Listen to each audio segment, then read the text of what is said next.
lot of moments where I created a video that was beyond anything I thought I could do, and it sent my mind spiraling to this really happy place because, oh, now that this video exists in the world, the rest of my life will just springboard from that. Now that I've made this, the rest is inevitably good.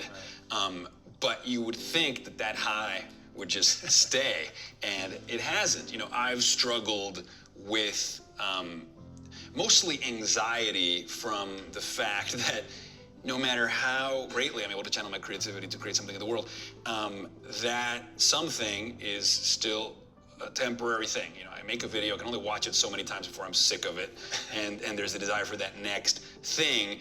But what will sometimes haunt my dreams still is unarticulated fear, just like a general feeling of morose anxiety, right? Many psychologists would say, like, well, you owe your success and your work to that angst. Oh, for sure. Make friends with it, because without it, you wouldn't have achieved what you have achieved. You know, Jamie Wheel told me, he's like, you love your neurosis. You love your pain and your angst because it informs your work. And in a way, it's true. I mean, it's why I've never really taken an antidepressant, you know, because when you read about what most people who experience the polarity, the intense polarity that we do, the highs and the lows, is like, you know, you can get on a pill that will just numb you out, that will just make everything like, But when I feel, it's the beginning of like, I'm not happy with this, you know? Yeah, for sure. I'd rather be crying or joyously celebrating. It's not a statement you hear every day. You've talked about with love, you know? Yeah.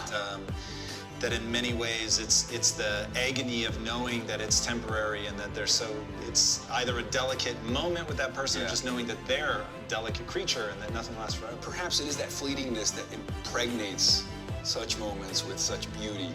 You said that we're insatiable wanting machines, and that sort of sits at the heart of the human condition. Yeah. I am an insatiable wanting machine, right? And this is one of the reasons that I rail against people chasing money so hard. Like, you'll never have enough. Okay, so don't even bother, right? Yeah. Like the same thing that you feel about however much you're making now, you're gonna feel whether you've got 10, 50, $100 million in the bank. It literally won't matter. Yeah. So because we're insatiable wanting machines, why are we insatiable wanting machines? I mean, it's a side effect of our wiring, right? So we are wired to seek out novelty. We get a dopamine floods our system whenever we're exposed to the new. Originally, that is what made us explorers. That is what made us spread our seed or semen widely. It was, you know, wired to procreate, wired for novelty, wired for that new mate. We also have hedonic adaptation. Hedonic adaptation means that our hedonic set point, what gives us pleasure today, will not give us pleasure tomorrow through repeated exposure because, again, it becomes familiar. Once it's familiar, it can be dismissed. The brain is on to bigger and better things. I mean, and it's responsible for our greatest achievements as a species, right? Going to the moon, building the internet. I mean, we push the boundaries of novelty. We are a novelty-creating engine.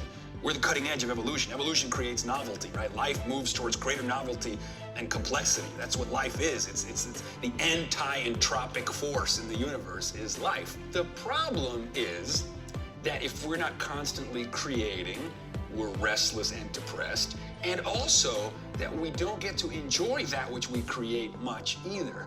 So the ride is characterized by this drive, by this itch with not enough time in a state of appreciation.